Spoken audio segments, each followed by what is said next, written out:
안녕하세요. 로고스 학원에서 국어를 담당하고 있는 홍기석 강사입니다. 이번 2025학년도 영동19 이제 국어 내신 관련해서 몇 가지 안내의 말씀드리겠습니다. 먼저 제 소개를 간단하게 하면 저는 2017년부터 잠실에서 국어 수업을 진행해 왔고 로고스 학원에서는 2023년부터 현재까지 수업을 해오고 있습니다. 자, 이번 영상에서 이제 설명드릴 내용 차례를 이제 먼저 말씀을 드리면 첫 번째로 영동19 내신 출제 경향에 대해서 간략히 안내를 드린 뒤에 저희 이제 영동19에서 내신을 할 때 이제 어떤 부분에 주안점을 두고 학생들이 공부를 해야 되는지, 그리고 저희의 수업 진행 방향과 지금까지 입시 성과, 이런 순서로 이제 안내의 말씀을 드리겠습니다. 자, 먼저 첫 번째로 영동19 국어 내신 출제 경향에 대해 간단하게 먼저 말씀을 드리면, 첫 번째, 고정적인 교과서 범위에 매년 추가되는 모의고사와 프린트가 이제 일반적으로 시험 범위를 형성한다고 말씀드릴 수 있습니다.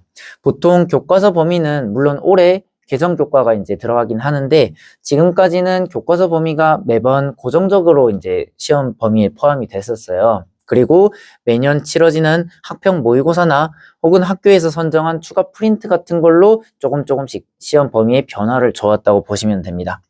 그리고 문제를 보면 이제 다른 학교 대비 영동19는 외부 작품 출제 비중이 조금 높게 나오는 편이에요. 그래서 시험 범위에 해당하는 작품이 있으면 보통 대부분의 문제가 다른 외부 작품이랑 엮어서 비교하는 형태의 문제를 좀 많이 내는 편이라고 보시면 됩니다. 그리고 세 번째로, 그럼에도 불구하고 문제에서 물어보는 지점은 조금 비슷하다고 볼 수 있거든요. 아무래도 사립학교고 선생님이 이제 계속 일정하게 유지가 되다 보니까 문제 패턴 면에서 조금 전형적인 측면이 있고, 마지막으로 학교에서 등급을 조절할 때 좀 시험 난이도를 극단적으로 형성하는 그런 모습이 있어요. 그래서 예를 들어 중간고사가 아주 쉽게 출제가 됐으면 기말고사는 아주 어렵게 나오는 등, 이런 형태로 지금까지 등급을 산출해 오고 있습니다. 자, 먼저 아까 첫 번째 말씀드린 시험 범위에 대해서 이제 살펴보면, 요 작년 1학년 이제 시험 범위를 세 가지 정도 지금 가져왔는데, 보면 이제 뭐 1단원, 그다음 교과서 몇 페이지, 교과서 6단원 요렇게 되어 있는데, 이 교과서 범위 자체는 지금까지 작년뿐만 아니라 그 이전 항상 일반적으로 비슷한 범위가 들어갔다고 보시면 돼요. 근데 여기 2024년 3월 학평, 그리고 추가적인 현대시 프린트, 요런 것들이 이제 매년 달라지는 범위라고 보시면 될 것 같습니다. 그래서 아마 올해 이제 학생들이 내신 대비를 할 때도 3월에 이제 입학하면 이제 교육청 모의고사를 보게 되잖아요. 그것들이 이번 시험 범위에 포함될 가능성이 높다라는 것, 그 점을 생각해 주시면 될 것 같습니다. 문항수는 지금 33문항, 그리고 나머지도 33문항으로 이제 동일하게 나오고 있는데, 문항수가 적은 편은 아니다 보니까 학생들이 시험이 좀 어려울 경우에는 시간 분배에 있어서 어려움을 겪는 그런 부분도 있습니다. 자, 그래서 시험 범위에 대해서 정리해서 말씀드리면, 매년 모의고사나 추가 프린트 등의 이제 범위가 달라지기 때문에 추가 시험 범위와 관련한 양질의 자료가 조금 필요할 수 있습니다. 아무래도 교과서 범위는 이제 이것저것 이제 찾아보면 문제 관련이라든지 작품 정리라든지 그런 소스들이 많거든요. 근데 모의고사는 아무래도 이제 관련 레퍼런스가 좀 부족하기 때문에 내신 대비를 할 때 그런 부분에 있어서 학생들이 조금 어려움을 겪을 수 있습니다. 자, 그리고 두 번째, 문제 유형에 대해 간단히 말씀드리면, 아까 외부 작품 출제 비중이 조금 높은 편이라고 안내를 드렸어요. 그래서 작년 문제를 지금 잠깐 몇 개 가져와 봤는데, 보면 보기 1을 참고할 때 나와 보기 2에 대한 설명으로 적절한 것, 이런 식으로 문제가 지금 나와 있어요. 보면 나 같은 경우는 이제 시험 범위에 포함되어 있는 작품이라고 보시면 되고, 보기 2 같은 경우는 그것과 관련이 있는 다른 작품이 지금 들어있는 거거든요. 그래서 이런 거는 학생들이 시험장에서 처음 보는 작품일 가능성이 높기 때문에 시험 시간 내에, 제한된 시간 내에 요거를 정확하게 읽고 판단해서 문제를 풀어야 한다고 보시면 됩니다. 마찬가지로 가와 보기에 대한 이해, 요것도 동일한 유형인데, 가는 시험 범위 작품이고 보기는 학생들이 처음 볼 만한 그런 작품이 들어있어요. 그래서 이것 둘을 비교하고 문제를 푸는 게 내신 대비에 있어서 조금 중요한 부분이라고 보시면 될 것 같습니다. 다만 이제 문제가 조금 전형적으로 출제된다는 말씀을 드렸는데, 선택지 같은 것들은 기존 기출문제를 보면 비슷한 내용들을 자주 물어본다는 걸 저희가 이제 확인할 수 있거든요. 예를 들어서 지금 각각 다른 문제인데 가나에 대한 설명 물어보는 이 문제에서 지금 부사어를 활용하고 있다라는 선지가 지금 등장을 했고, 그리고 밑에 문제를 보면 마찬가지로 동일한 부사어의 반복을 통해서 현대문명의 속성을 강조하고 있다. 이런 형태로 지금 문제가 출제되고 있어요. 그래서 부사어를 활용한다, 이런 식의 표현을 학교에서 좋아한다라는 걸 알 수 있는데, 이런 식으로 영동일고 내신 문제는 이런 선지에서 조금 일정한 자주 나오는 반복되는 패턴이 있기 때문에 그런 부분에 대한 학습을 학생들이 조금 신경 써서 공부를 해나가는 게 필요할 것 같습니다. 자, 정리하면 이제 이런 문제 유형들을 대비하기 위해서 당연히 시험 범위에 대한 암기는 기본이 되어야 되겠고, 거기에 더해서 높은 비중으로 출제되는 외부 작품 문제를 스스로 해결하는 능력이 내신에서 좀 중요하다고 보시면 될 것 같습니다. 많게는 이제 문학에서 50% 정도까지 또 외부 작품이랑 엮여서 나오는 경우가 있거든요. 그래서 그럴 경우에 학생들이 조금 시험에서 어려움을 겪을 수 있다는 점, 말씀을 드리고 싶습니다. 그리고 두 번째로 아까 말씀드린 빈출되는, 자주 나오는 반복되는 패턴이 있어요. 그 빈출되는 선택지 표현에 대한 정확한 숙지 역시도 내신 대비에 있어서 중요한 관건이라고 보시면 될 것 같습니다. 자, 그러면 등급 컷은 이제 어떻게 형성이 일반적으로 되어 왔냐? 보통 영동일고 같은 경우는 한 번 문제를 쉽게 출제를 하면 나머지 한 번의 시험은 어렵게 내는 형태로 등급을 변별하는 경향이 강합니다. 그래서 쉬울 때는 1등급 컷이 97, 98, 객관식 한 문제까지 허용이 되든지 내지는 서술형 부분 감점 정도만 1등급이 되는 그런 형태로 쉬울 때는 이제 문제가 출제가 됐고, 어렵게 나올 때는 보통 80점대 중반 정도까지 이제 1등급 컷이 형성이 되거든요. 근데 작년 같은 경우는 시험이 되게 어렵게 나와서 1등급 컷이 70점대 중반까지도 내려가는 모습을 보였습니다. 보통 학교 내신에서 국어 1컷이 70점대가 나오는 경우는 진짜 극히 드물다고 봐야 되는데, 작년은 뭐 학생들이 조금 전반적으로 국어를 좀 어려워하는 학생들이 많기도 했고, 작년 1학년 같은 경우에 시험 자체도 되게 어렵게 나와서 한 76점 정도로 1등급 컷이 형성되는, 그 정도로 극악의 난이도로 출제가 되는 경우도 있었습니다. 근데 이건 일반적인 경우는 아니고 보통은 조금 어렵게 나온다고 하면 80점대 중반에서 나온다고 생각을 하시면 될 것 같아요. 자, 그러면 이제 이런 형태로 영동일고 내신이 나온다고 했을 때 주안점으로 둬야 되는 건 무엇이 있겠냐? 첫 번째로 외부 작품 문제는 사실 근데 시험 기간에만 공부해서 대비 가능한 영역은 아닙니다. 요거는 좀 장기적인 관점에서의 학습이 필요하다고 보시면 될 것 같아요. 외부 작품 문제는 소위 말하는 피지컬적인 요소가 어느 정도 좀 필요하다고 이제 볼 수 있는데, 보통 그런 부분에 대한 학습은 방학 때 많이 이루어지거든요. 그래서 소위 말하는 수능 모의고사 형태의 공부를 학생들이 최소 3개월에서 6개월 정도는 꾸준히 했을 때 늘어난 실력이 내신에도 긍정적인 영향을 미치는 형태로 그렇게 이제 공부가 이루어진다고 보시면 됩니다. 그래서 모의고사 실력이 조금 중요하다고 이제 보시면 되고, 이때 모의고사 실력이라고 한 게 구체적으로 무엇인지에 대해 의문을 좀 가지실 수도 있는데, 그것은 스스로 텍스트를 읽고 판단하는 훈련을 한다고 보시면 될 것 같아요. 보통 모의고사는 학생들 대부분이 처음 보는 문학지문, 처음 보는 비문학 텍스트가 나와서 그걸 제한 시간 내에 읽고 문제를 풀게끔 되어 있잖아요. 그래서 내신도 그런 형태로 출제가 되고 있기 때문에 학생들이 낯선 작품을 읽고 자기 힘으로 읽어나가는 능력을 이제 키우는 게 관건이라고 보시면 될 것 같습니다. 다만 이제 지금까지 말씀드린 건 9등급제 기준으로 이제 말씀을 드린 거고, 올해부터는 내신 5등급제로 이제 개편이 이루어지고 있기 때문에 이제 그 5등급제 시험에서는 피지컬적인 요소보다도 성실한 자세만 갖추고 있어도 어느 정도 내신에서 1등급을 받는데 무리는 없다고 생각하고 있습니다. 보통 기존의 9등급제 체제에서는 학생들이 성실하게 공부를 하면서 동시에 피지컬적인 요소도 갖추고 있어야 안정적인 1등급 획득이 가능했는데, 사실 2등급 같은 경우는 기본적인 실력이 높지 않은 학생이라도 시험 기간에만 열심히 해도 2등급 선 안까지 이제 충분히 들어갈 수 있었거든요.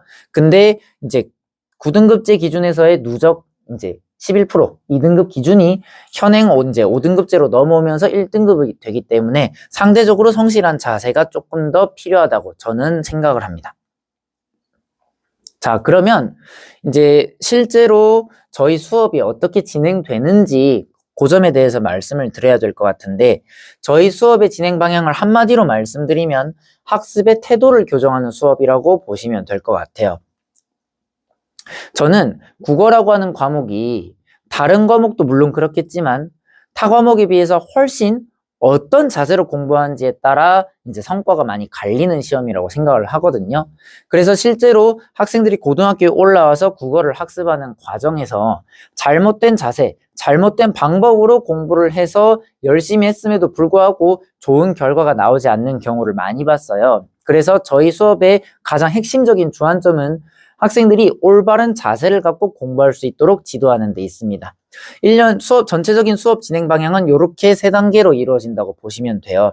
일단 수업 자체는 작품에서 출제가 가능한 모든 영역을 가급적 상세하게 설명하려고 애쓰고 있습니다. 보통 내신 같은 경우는 진도의 문제로 그냥 자습서 주석 정도의 설명을 그냥 간략하게 훑고 넘어가는 경우가 많은데, 저는 이제 학생들이 공부를 하는 데 있어 시험 범위 작품을 완벽하게 이해하는 게 첫 단계라고 생각하기 때문에 그 부분을 좀 상세하게 설명하려고 애쓰는 편이고, 그리고 외부 지문이 사실 범위라고 하는 게 정해져 있지 않기 때문에 어디서 나올지 정확히 알기는 어렵지만 학교별로 조금 자주 활용되는 소스가 분명히 존재는 하거든요. 그래서 외부 지문 대비를 위한 빈출 작품, 그리고 낯선 지문이 설령 나왔다고 하더라도 학생들이 그걸 스스로 풀어낼 수 있도록 행동 강령을 수업 때 제시하고 있습니다. 자, 그러면 이렇게 이제 공부를 하고 나면 학생들이 이제 복습을 해야 될 텐데, 여기에서 이제 제가 생각하는 효율적인, 효과적인 국어 학습을 위한 루틴이 이제 작용된다고 보시면 될 것 같아요. 그래서 저는 학생들이 고등학교 내신을 준비할 때 일주일에 3일 정도는 국어에 투자해야 된다고 생각을 하거든요. 그래서 주 3회 학습 루틴을 이제 제시하고 전체 시험 기간 동안 총 10회독을 할 수 있도록 학습을 안내하고 있습니다. 그리고 마지막으로 이렇게 수업을 하고 복습을 하는 와중에 학생들이 분명히 이제 막히는 지점, 궁금한 지점이 존재할 수밖에 없잖아요. 그 피드백을 하기 위해 이제 평일에 클리닉을 따로 진행하고 있습니다. 클리닉은 이제 학생들이나 혹은 학부모님께서 오해하시는 게 있는데, 단순한 문제풀이 시간은 아니에요. 보통은 이제 국어 클리닉을 가면 학생들이 그냥 문제를 조금 풀고 그냥 간단한 몇 가지 질문 받고 그러고 이제 귀가를 하는 경우가 많은데, 저는 개인적으로 수업만큼이나 어떻게 보면 수업보다도 더 클리닉이 좀 중요하다고 생각하는 편이라서 클리닉을 조금 빡세게 진행을 하는 편입니다. 길게 할 때는 한 3시간에서 학생에 따라 4시간까지 클리닉을 진행할 때도 있어요. 그래서 클리닉을 오면 학생이 전주에 배운 내용을 스스로 이해하고 완벽하게 납득한 상태에서 귀가할 수 있도록 하는데 중점을 두고 있습니다. 그래서 이런 형태로 내신 기간 동안 수업은 이루어진다고 보시면 됩니다. 정리하면 저희 수업은 국어 과목에 접근하는 근본적인 태도 자체를 교정하는데 이제 힘을 쏟는 수업이라고 볼 수 있고, 두 번째, 단순히 그냥 자습서 해설을 읽어주는 수준의 설명이 그치지 않습니다. 학생들이 작품 내용을 스스로 완벽하게 납득하고 이해할 수 있도록 하는 수업을 이제 목표로 하고 있습니다. 그리고 형식적인 클리닉을 지향하고 학생들이 진짜 제대로 된 공부를, 무언가 의미 있는 시간을 보내고 갈 수 있도록 끊임없이 학생 수준을 점검하고 피드백하는 형태로 그렇게 수업을 하고 있습니다.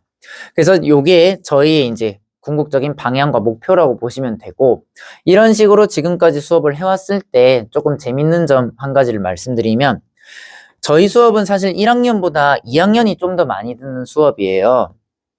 저는 이게 저희 수업의 이제 강점을 보여주는 거라고 생각을 하는데, 보통 처음 1학년 내신 대비를 이제 들을 때는 아무래도 학생들은 정보가 없다 보니까 학부모님께서 이제 여기저기 학원을 알아보시고 이제 수강을 선택하시는 경우가 많잖아요.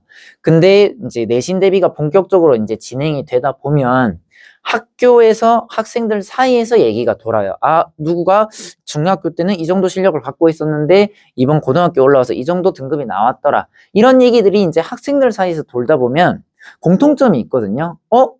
걔 여기에서 수업 듣는다던데. 라는 얘기가 이제 돌면서 2학년, 학기가 진행되고 학년이 올라가면서 점점점 학생들이 늘어나는 그런 구조를 보이고 있습니다. 그래서 저희의 이런 수업 진행 방향이 궁극적으로는 학생들에게 조금 호응을 많이 산다고 저는 개인적으로 생각을 하고 있습니다. 자, 그러면 이렇게 지금까지 저희가 이제 수업을 해왔는데 그 결과가 어떻게 되는지도 말씀을 드려야겠죠. 첫 번째로 이제 지금까지 내신 대비를 진행하면서 제가 담당하는 학교 평균적으로 전교 1등급자의 30%, 많이 나올 때는 40% 정도까지도 이제 1등급자가 배출이 됐어요. 그리고 두 번째로 평균적으로 저희가 수강생이 뭐 사실 그동안 많지는 않았다 보니까 평균적으로 전체 수강생의 한 40% 정도까지는 누적 1, 2등급권에 1, 2등급권에 도달하는 경우가 많았습니다. 근데 이제 요렇게 이제 퍼센트로 보면 사실 좀 원래 공부를 잘했던 학생들만 수업을 듣는다고 오해하실 수도 있는데 뭐 조금 중하위권 학생들도 같이 수업을 하면서 극적인 향상을 이루는 경우가 적지는 않았어요. 원래 1학기 때 6등급이었다가 2학기에 2등급까지 올라가든지 1학기 심각하게 좀 7등급까지 나왔던 학생이 2학기 올라오면서 3등급 선으로 올라오는 등 이제 상위권뿐만 아니라 중하위권 학생들 역시도 이제 같이 공부를 하면서 높은 향상률을 보여왔습니다. 그리고 제가 2023년에 이제 로고스 학원에서 처음 수업을 진행했다고 말씀드렸는데 작년 같은 경우는 23년 대비 174%로 수강 인원이 늘어나는 모습을 보였어요. 그래서 1학기 때 시험을 치러보고 나서 학생들 사이에서 이제 홍기석 수업 듣고 애들이 시험을 잘 봤더라 이런 얘기가 돌아가지고 2학기 때는 아무래도 조금 많이 늘어났던 것 같습니다.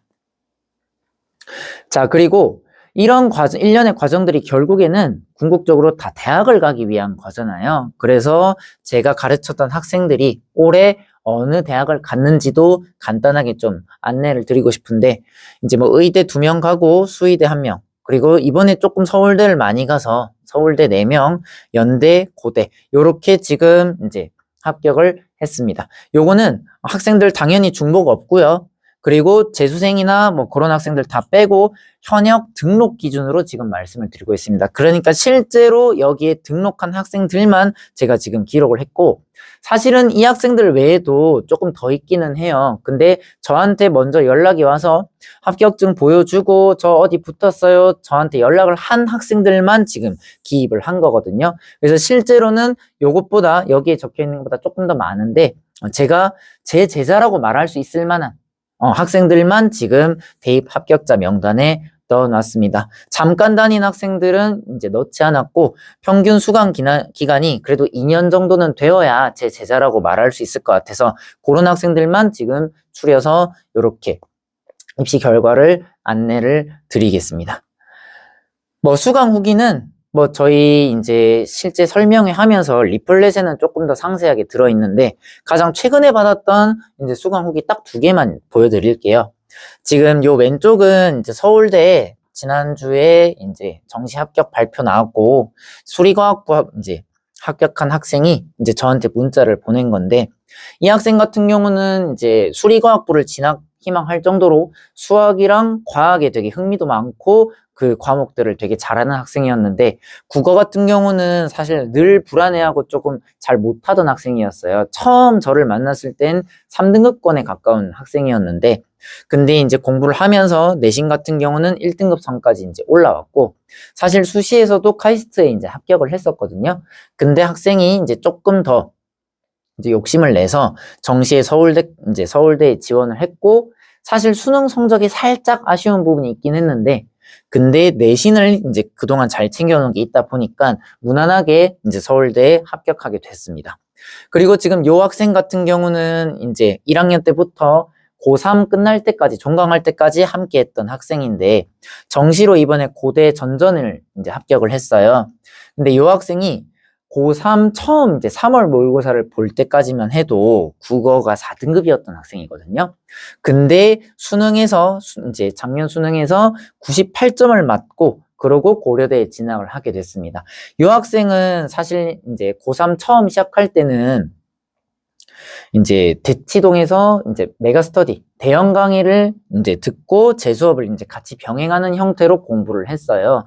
근데 이제 듣다가 이제 나중에 메가스터디 대형 강의는 끊고 제 수업만 이제 쭉 따라가면서 결국에는 수능 전까지 함께 했었는데 나중에 수능이 끝나고 참 감사하게도 학생이 이런 얘기를 해주더라고요. 이제 그 대형 강의보다 제 수업을 들으면서 배운 게 조금 더 많았다라는 그런 얘기를 해줬는데 저는 참 이 얘기를 듣고 고맙기도 하고 뿌듯하기도 하고 그런 생각이 들어서 요거를 이제 보여드리고 싶어서 가져오게 되었습니다. 사실 제가 학생들이랑 수업을 하면서 이제 자주 듣는 얘기 중에 하나가 선생님은 왜 대치동으로 안 가세요? 라는 말을 되게 많이 들어요.